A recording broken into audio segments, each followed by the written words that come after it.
En este nuevo episodio de Pangea el Podcast, analizamos la primera semana de gobierno de Claudia Sheinbaum, la situación actual de la reforma judicial y su revisión por parte de la Suprema Corte de Justicia de la Nación, y en los temas internacionales, el aumento de la tensión entre Israel y Palestina. Esto es Pangea el Podcast, el espacio donde se conversa, analiza y debate la actualidad política de México y el mundo, con las voces de Alex Hernández, Santi Cervantes e Ivette del Río. Comenzamos. Muy buenas tardes, muy buenas noches, muy buenos días, dependiendo de la hora, el lugar y el momento en el que nos esté usted escuchando o viendo. Bienvenidas, bienvenidos a Pangea el Podcast, y como cada semana vamos a hablar de los temas de coyuntura y los temas de la agenda mediática que tenemos el día de hoy, tanto nacional como internacional. Y tengo el gusto de saludar a Ivette del Río. Hola, muy buen día, gracias por acompañarnos. Les recuerdo que si les está gustando lo que están escuchando y lo que están viendo, nos dejen comentarios, lo compartan con amigos y familiares y hagamos más grande esta comunidad. Y también esta semana, como cada semana, Santi Cervantes. Hola, ¿qué tal? ¿Cómo están? Muchas gracias nuevamente por estar en este capítulo. Muchas gracias por el apoyo en redes sociales. Ahí vamos poco a poco subiendo nuestros números y únanse a la conversación.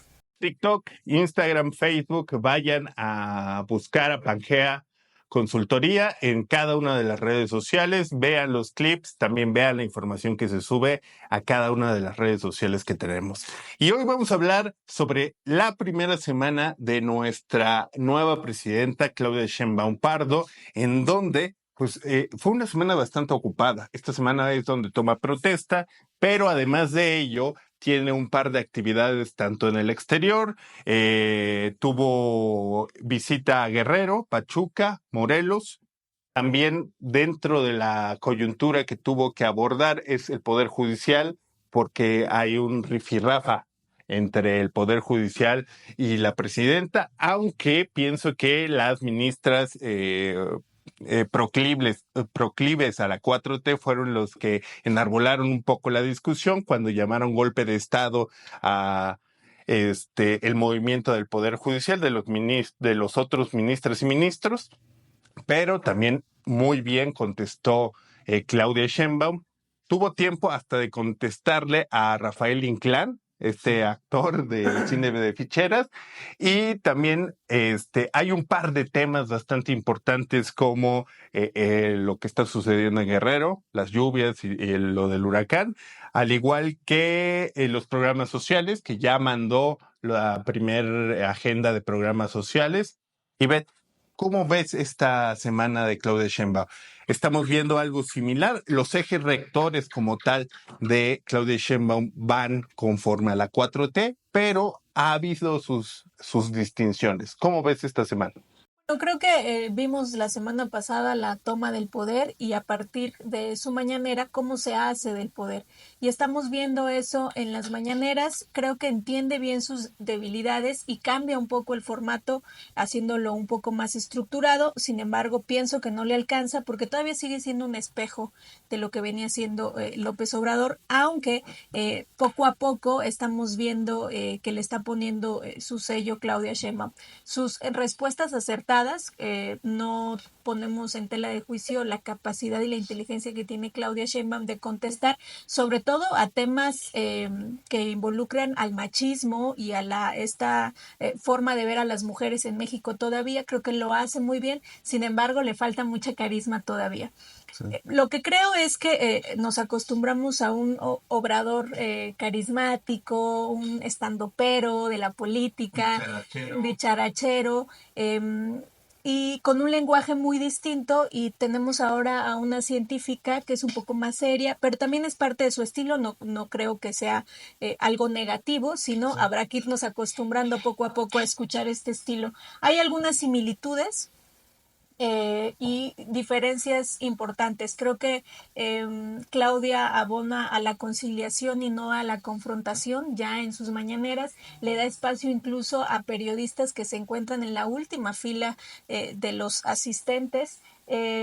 Una rapidez y dirección de las respuestas, lo que no teníamos con Obrador, que había muchas respuestas vagas y vacilantes, que le preguntabas una cosa y te contestaba con una canción o con un meme u otras cosas.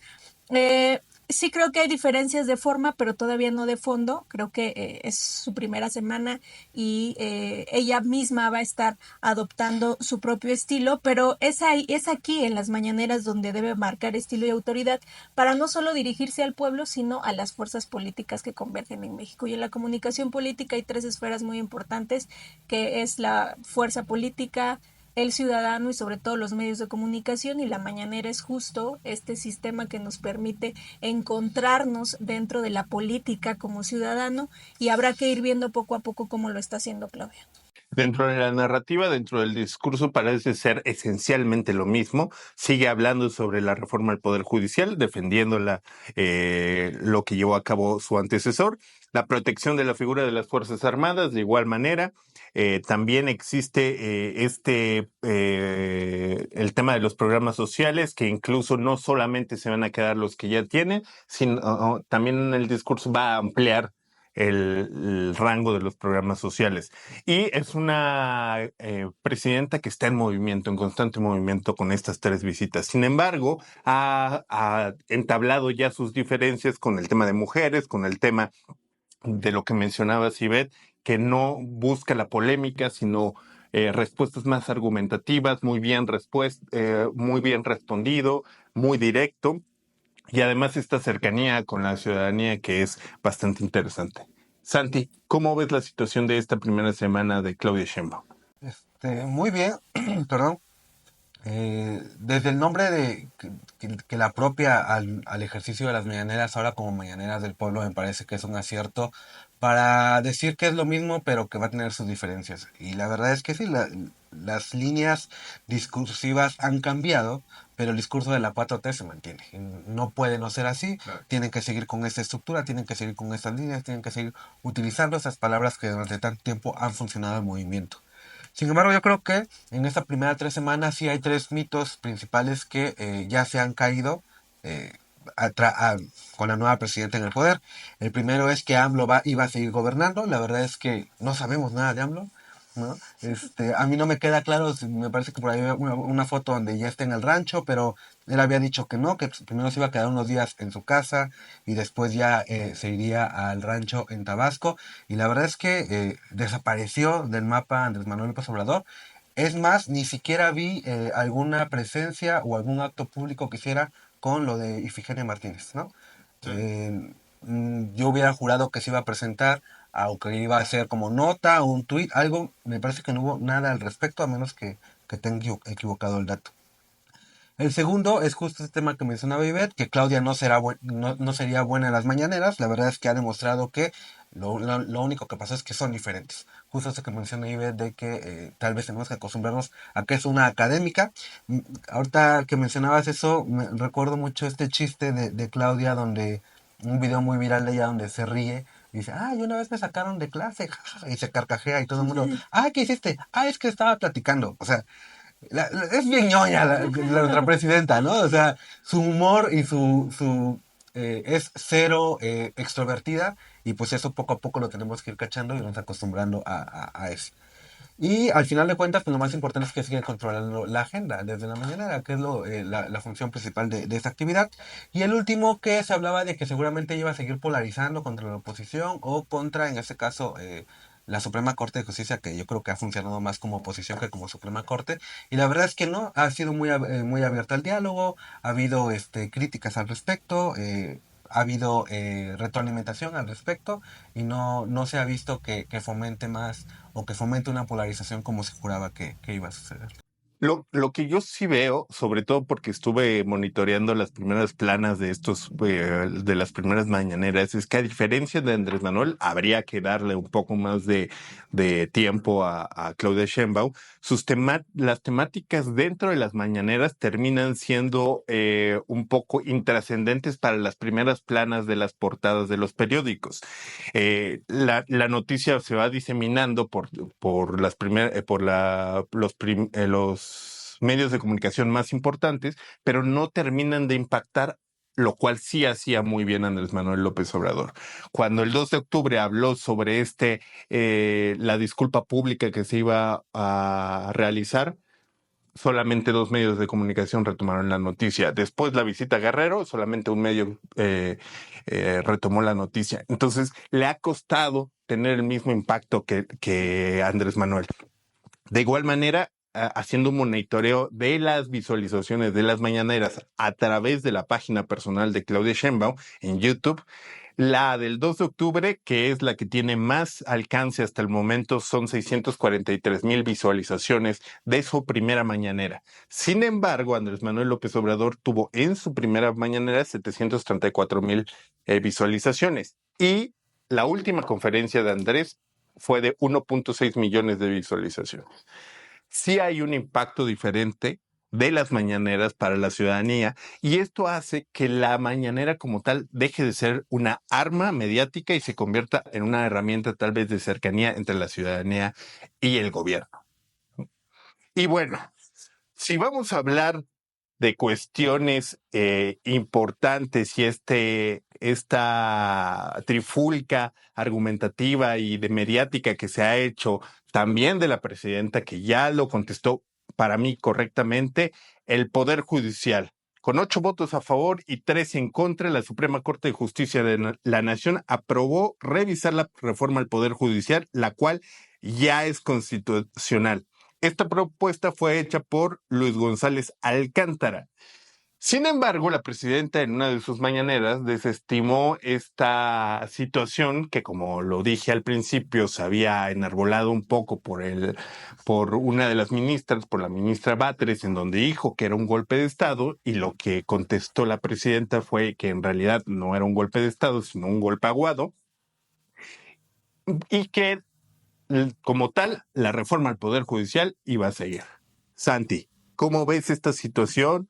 Es un antecedente histórico porque estarían revisando algo que no se sabe todavía bien, a ciencia cierta, si el Poder Judicial, bueno, los ministros del Poder Judicial de la Suprema Corte de Justicia de la Nación tienen la capacidad para realizar modificaciones a algo que ya está en la Constitución. La verdad es que me parece que son las famosas patadas de ahogado. El proceso fue legal, ya fue constitucional y fue bajo las reglas que la Suprema Corte de Justicia en teoría debería estar protegiendo. Yo me sigo cuestionando por qué la Suprema Corte de Justicia sigue queriendo derribar algo que ya es una realidad, algo que además ya fue aprobado por 2 poderes y que además lo convierte en juez y parte porque es una reforma que los inmiscuye directamente. Creo que sí también ahí tiene que haber, tenemos que dejar en claro algo, y es que la Suprema Corte de Justicia, más que como un ente jurídico y de impartición de justicia, está funcionando como un ente justo de oposición, encabezado por Norma Piña.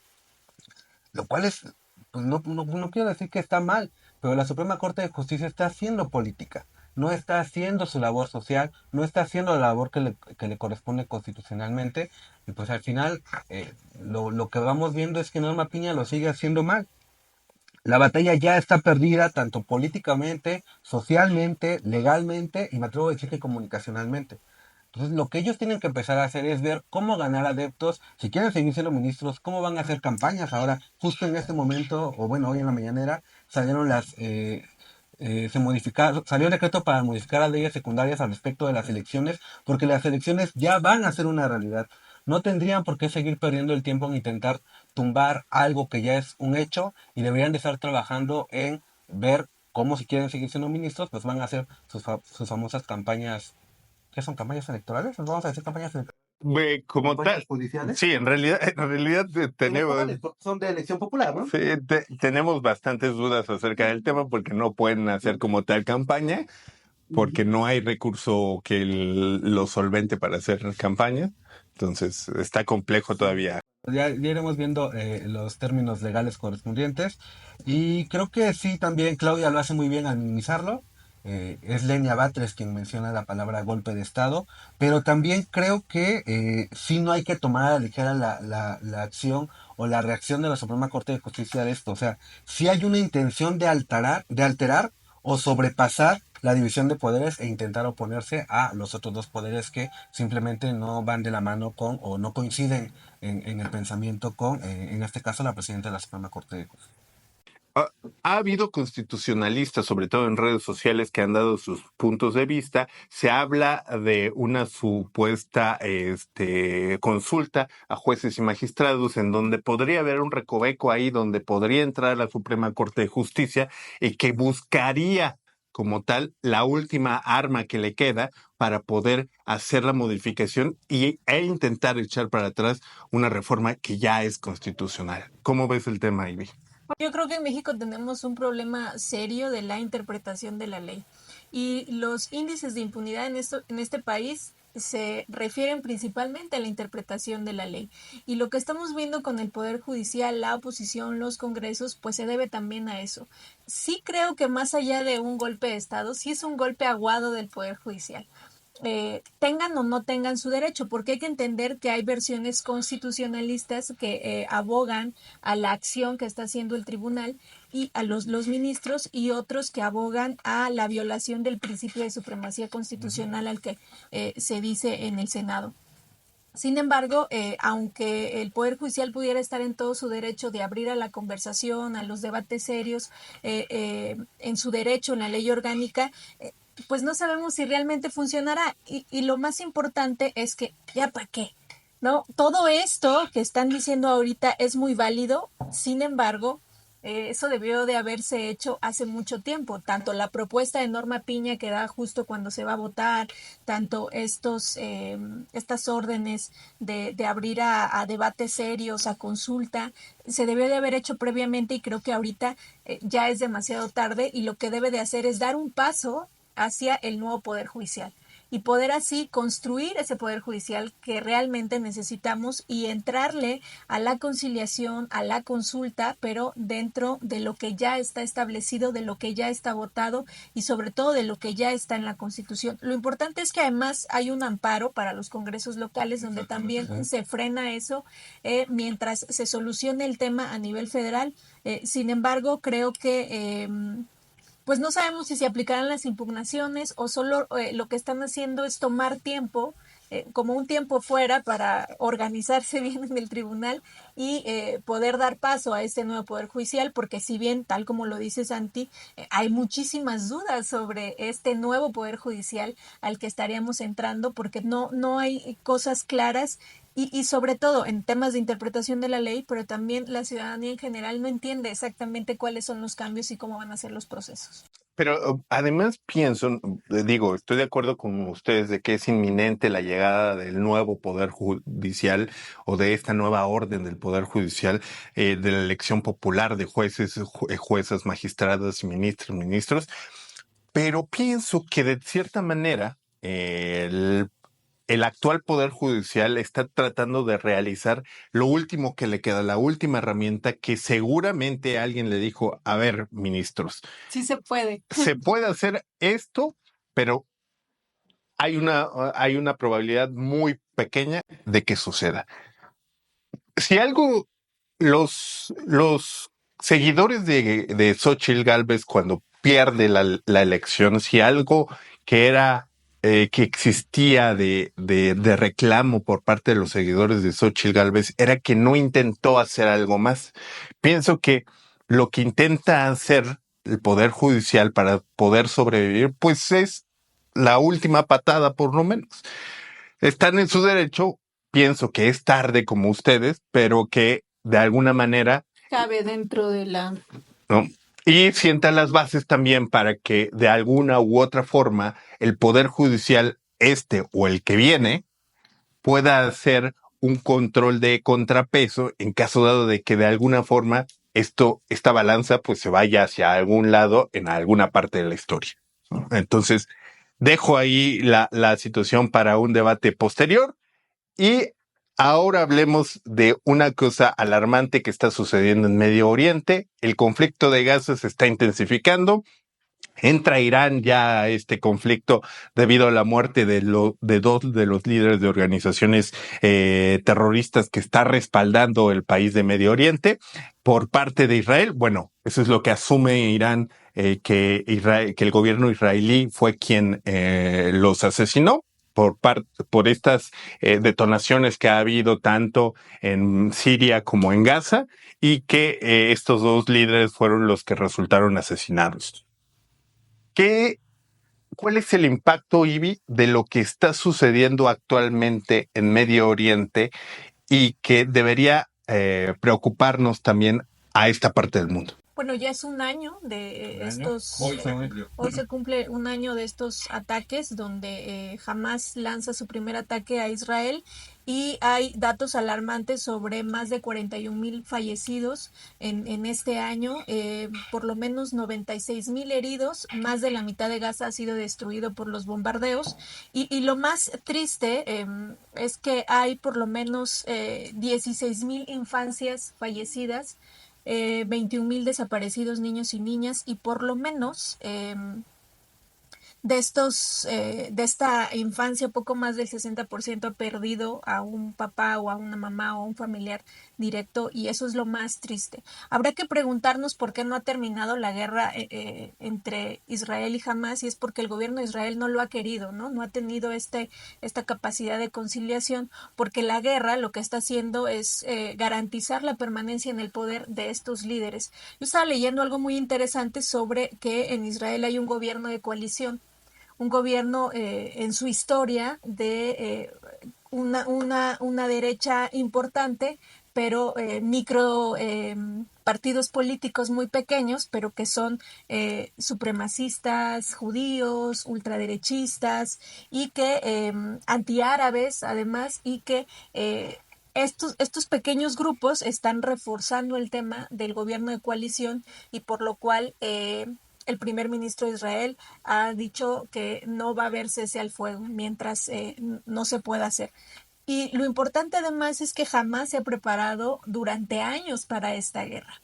Entonces, ninguna de las partes va a rendirse, ni siquiera por la cantidad de destrucción, no solo humana, sino física, estructural, en estos lugares, y que el mundo está con los ojos paralizados sin hacer absolutamente nada, porque si bien en la ONU han votado para eliminar a Israel, bueno, la ONU o para lo que sea que funcione, pues en este caso no tiene nada, ¿no?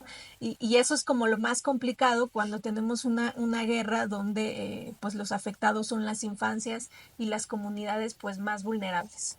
Sí, en efecto, la Organización de las Naciones Unidas acaba de sesionar el día de ayer, justo para otra vez, para ver el tema de Hamas. Estados Unidos ya le había dicho a Israel que iba a haber un ataque por parte de Irán. Y recordemos que de cierta manera, discursivamente, el gobierno norteamericano está respaldando el gobierno de israelí. Incluso los candidatos, la candidata y el candidato a la presidencia de la República han dado su discurso acerca del tema. Santi, como internacionalista, el tema, ¿cómo piensas que va a trascender con el paso de los días? Bueno, creo que hay que mencionar este antecedente de la importancia o por qué la nueva escalada de violencia, ¿no? O definitivamente tiene que ver con el asesinato de Hassan Nasrallah, que era el líder de Hezbollah, que no es un personaje cualquiera, porque la verdad es que él logró convertir, o sea, él logró, lo tengo aquí anotado el dato como tal, logró tener la fuerza militar más poderosa no estatal a nivel mundial. O sea, no es cualquier cosa. Vayan, ni nuestros famosos narcos, ¿no? Que también tienen una fuerza ahí impresionante. La verdad es que lo que ellos tienen, hablamos de, pues, se ha hablado siempre incluso de armas de destrucción masiva. No es menor. Desafortunadamente las muertes siguen siendo la preocupación número uno. El dato que mencionaba Ivette de 41 personas fallecidas es solamente el dato de los palestinos. Ahorita tenemos que empezar a agregar los datos de las muertes en Libia, los datos de las muertes en Líbano, los muertes de los datos que también ha habido en Israel, porque Israel también ha sido atacada y seguramente son cantidades de muertes que nunca vamos a conocer los números reales, porque además los desaparecidos no cuentan como muertos, ¿no? Pueden llevar desaparecidos 10 años, pero para ellos van a seguir siendo desaparecidos y no muertes. Seguramente ya hablamos de cantidades de centenas de miles de personas fallecidas. Por otro lado, creo que también es importante hablar de esta parte de no sé si sea correcto decirlo, pero estos ataques novedosos que se han dado y de que hablamos además de la tecnología involucrada en esos nuevos procesos de guerra. Esto de las explosiones que hubo a través de Vipers y de walkie-talkies por toda la ciudad, donde no sabías dónde iba a haber una explosión, donde Israel se infiltró a través de una empresa que no sabemos cómo fue, que alteraron nuestros celulares, nuestros beepers, nuestros dispositivos móviles y en cualquier momento explotaban. Hay videos donde está la gente en el súper y de repente una persona explota de la nada. A través de esas explosiones hubo más de 2.000 personas fallecidas y más de... No quiero traer mal el dato. Perdón, hubo 39 muertes por estas explosiones de dispositivos móviles y 2.000 personas heridas. Esto quiere decir que, o sea, no se me ocurre, eh, eh, porque además es un proceso largo de preparación. ¿Para qué? Para meter el dispositivo al país, para que la gente lo compre, para que se distribuya a lo largo y ancho del país. Estamos hablando de por lo menos, yo creo que, bueno, los datos que leía, de 5 a 6 meses de preparación para que estos dispositivos se distribuyeran en el mercado. Es impresionante. Incluso también el nuevo ataque que se dio por parte del Líbano a Israel, donde falla el famoso domo de acero, algo que no habíamos visto, que me viene funcionando muy bien, que había evitado que Israel sufriera más pérdidas humanas o que fueran los blancos cumplieran sus objetivos. El ver fallar el domo habla también de la nueva escalada que está llevando la guerra. Sin embargo, el tema principal de todo esto tiene que ver, yo creo, con el tema de nuestro país vecino del norte, que es la elección en Estados Unidos. El petróleo sigue aumentando sus precios, Estados Unidos sigue metiendo las manos, Estados Unidos sigue siendo cómplice y culpable de la muerte de miles de personas en esta zona de Medio Oriente y viene de la mano esta escalada de violencia junto con los números que han aumentado a favor de Trump. No sé si es coincidencia, acuérdense que en política no hay coincidencia. Platicábamos hace unos días de estas encuestas donde Trump ya ha alcanzado a Kamala después del efecto Kamala que hubo, donde fue la sensación, y ha ido de la mano con esta creciente escalada en esta parte del globo. Me parece que lo que hace Joe Biden a través de también esta conferencia de prensa que dio hace unos días al respecto de la situación en Palestina, en Gaza, sigue sin saber qué responder, sigue sin saber desviar el discurso y decir no somos culpables, pero mientras tanto Trump sigue diciendo que él puede terminar esta guerra solamente con una llamada y seguramente eso le ha dado muchos adeptos al respecto. Sí, algo que debemos de recordar que Donald Trump fue uno de los presidentes en los cuales no se inició una guerra como tal e incluso está respaldando el discurso que hoy está dando acerca de la guerra de Israel. Y bueno, se vienen momentos importantes porque estamos a menos de un mes de las elecciones en Estados Unidos, los cuales ni Kamala Harris ni Donald Trump se han posicionado a través de los últimos acontecimientos en Medio Oriente y va a ser importante cómo van a abordar el tema, sobre todo porque Estados Unidos tiene mucho que ver en esa parte del mundo. Para terminar, Ivette, temas que seguramente tendremos que analizar dentro de estas semanas. Pues estar muy pendiente con lo que se siga discutiendo en el Poder Judicial. Seguramente la próxima semana estaremos hablando sobre cómo van cambiando los discursos y también estas versiones constitucionales y anticonstitucionales que seguimos viendo. Santi. Dos temas, las elecciones en Estados Unidos y la situación de la seguridad en el país sigue empeorando. Lo sucedido con el presidente municipal de Chilpancingo es súper fuerte y no es cosa menor porque es el edil de la capital del estado. Y ya entregó la presidenta su plan de seguridad. Tendremos que analizar acerca de cuáles son los ejes rectores, aunque ya los divisó un poco dentro del discurso inicial, pero va a ser importante el tema. Y bueno, gracias si estuvo escuchando hasta este momento o viendo si está en YouTube. Le recuerdo las redes sociales, @pangea.cep, CEP, ¿cierto? Es correcto. Nos vemos. Comunicación, estrategia y política. Nos vemos para la próxima semana. Hasta luego.